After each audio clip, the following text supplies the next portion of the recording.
ये जो बच्चा पैदा करते हो, ये अपने साथ सड़क लेकर आता है, स्कूल लेकर के आता है, हवा लेकर के आता है, अन्न लेकर के आता है, घर लेकर के आता है, गाड़ी लेकर के आता है। एक बच्चा जो पैदा होता है वो अपने जीवन में अब किन किन चीज़ों का इस्तेमाल करेगा? उसे क्या क्या चाहिए? उसे सड़क चाहिए। क्या माँ के गर्भ से सड़क पैदा होती है? माँ अगर जिम्मेदार हो तो उसे सिर्फ बच्चा नहीं पैदा करना चाहिए, उसे एक कार भी पैदा करनी चाहिए, क्योंकि जो बच्चा पैदा हुआ है अब ये कार मांगेगा। वो कार कहां से आएगी? पृथ्वी के पास संसाधन नहीं है कार बनाने के, और न सड़कों पर जगह है, न पृथ्वी पर जगह है सड़क बनाने की, क्योंकि सड़क बन रही है अब तो जंगल काटकर बन रही है। तो जो बच्चा पैदा हो रहा है वो वास्तव में जंगल काटकर पैदा हो रहा है। इसलिए बोला करता हूं कि जो बच्चा पैदा हो रहा है वो लाखों जीवों की लाश पर पैदा होता है। आप कहते होंगे अपने आप को बड़े अहिंसक इत्यादि कुछ भी, लेकिन आप महाहिंसक है अगर आपने बच्चा पैदा कर दिया। जो बच्चा पैदा कर रहा है, दो टूक बात बोलूं तो बच्चा पैदा करने के क्षण में ही लाखों हत्याओं का दोषी हो जाता है।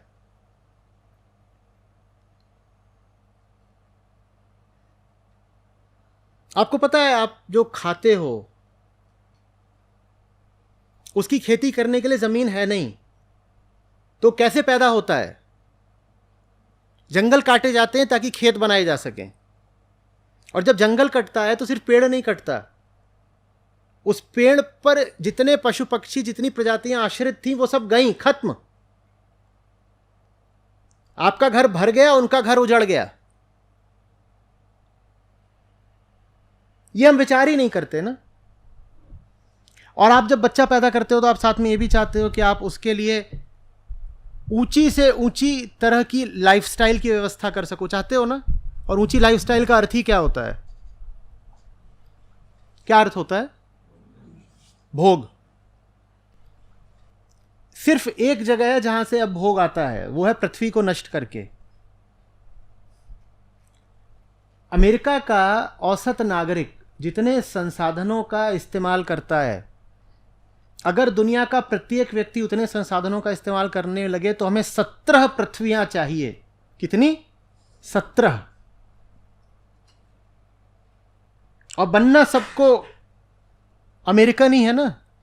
एक आम आदमी की अभिलाषा क्या है? गुड लाइफ हम किसको बोलते हैं? यही तो, कि जैसे अमेरिका वाले जीते हैं वैसे हम भी जिएंगे। उसके लिए 17 पृथ्वियां चाहिए, और 17 पृथ्वियां वर्तमान भोग के स्तर पर अमेरिका की। अमेरिका वाले भी अपना भोग अभी और बढ़ा रहे हैं। तुम पृथ्वियां कहां से लाओगे? सीधा गणित है। बच्चा तो पैदा कर दिया, उसके लिए स्कूल भी तो बनाओ। नहीं, स्कूल कहां से? स्कूल सोचते ही नहीं ना मां बाप। स्कूल कहां से आएगा उसके लिए? रोटी कहां से आएगी? हवा कहां से आएगी?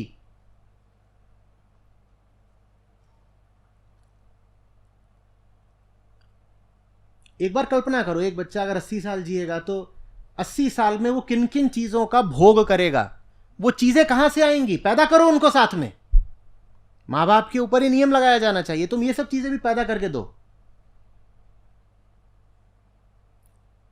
और इसलिए कोई अगर एक व्यक्ति संतान पैदा कर रहा है तो उसका निजी मसला नहीं हो सकता ना।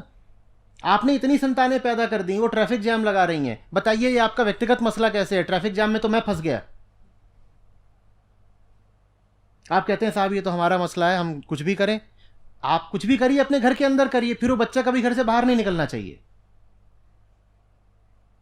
और उसके जीवन भर में जितने चीजें लगनी है वो भी फिर घर के अंदर ही पैदा होनी चाहिए, घर के बाहर से नहीं आनी चाहिए। ये आपके घर का मसला नहीं है। आज के समय में अनियंत्रित रूप से जनसंख्या बढ़ाना पूरी मानव जाति और जितनी भी समस्त पशु पक्षियों की, पौधों की, पेड़ों की जातियां हैं, सबके प्रति महाअपराध है। नदी के प्रति आप अपराध कर रहे हो बच्चा पैदा करके, क्योंकि उस बच्चे को पानी कहां से आना है? तो नदियों की जो दुर्दशा हुई है, आपको क्या लगता है ये इतनी जनसंख्या के बिना हो सकती थी? हमारे घर की खुशियां नदी की बर्बादी बनती हैं। ये बात हमें समझ में ही नहीं आ रही।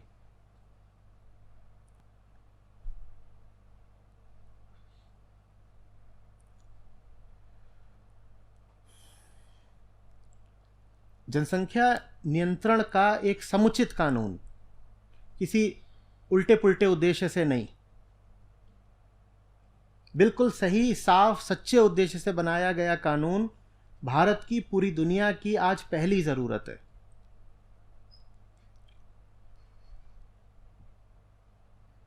और कोई ये ना बोले पहली बात कि ये मेरे घर का मसला है, इसमें सरकार को दखल देने का क्या, कि ये तुम्हारे घर का मसला नहीं है। आप अपने घर में जनरेटर चलाओ, मान लो जो पुराने किस्म के डीजल सेट होते थे, और वो खूब धुआं फेंक रहा है, क्या ये आपका व्यक्तिगत मसला है? बच्चा पैदा करना ऐसा ही है, वो डीजल सेट रखा तुम्हारे घर में है पर उसका असर पूरी दुनिया पे पड़ रहा है, वो तुम्हारा निजी मसला कैसे हो सकता है? तो चूंकि तुम्हारा निजी मसला नहीं है, इसीलिए दूसरों को दखल देने का हक भी पूरा है। और दूसरी बात, कोई ये ना बोले कि ये जो कुछ होता है ये भगवान की मर्जी से होता है। ऊपर वाले की देन नहीं है औलादें, किसी ऊपर वाले ने औलादें नहीं भेजी हैं, तुम्हारी वहशत की पैदाइश है औलादें। वहशी दरिंदे की तरह तुम दिन रात टूटे रहते हो, क्योंकि तुम्हारे पास जीने के लिए कोई सार्थक वजह तो है नहीं, तो एक ही काम है, मनोरंजन। स्त्री जाति का दमन करते हो, घर में एक स्त्री मिल जाती है, उसको हर समय गर्भवती करे रहते हो, एक के बाद एक औलादे पैदा किए जा रहे हो, फिर कहते हो ये तो ऊपर वाले की बरकत है। बेवकूफ़ी की बात, बेवकूफ़ी की भी, बेईमानी की भी।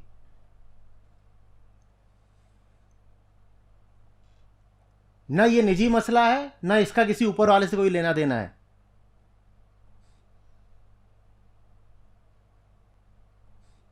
जिम्मेदारी तुम्हारी है और मसला सामाजिक, राष्ट्रीय और वैश्विक है। ऊपर वाले की जिम्मेदारी नहीं है, व्यक्ति की जिम्मेदारी है। और किसके प्रति जिम्मेदारी है? पूरी दुनिया के प्रति जिम्मेदारी है।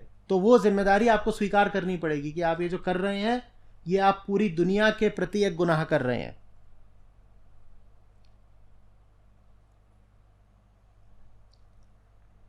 बहुत यदि लगता भी हो कि संतान सुख भोगना ही है तो एक बच्चा, अधिक से अधिक एक। और अगर थोड़ा संयम बरत सकते हैं, जीवन को चेतना की एक ऊंचाई दे सकते हैं, तो एक बच्चा भी आवश्यक है नहीं।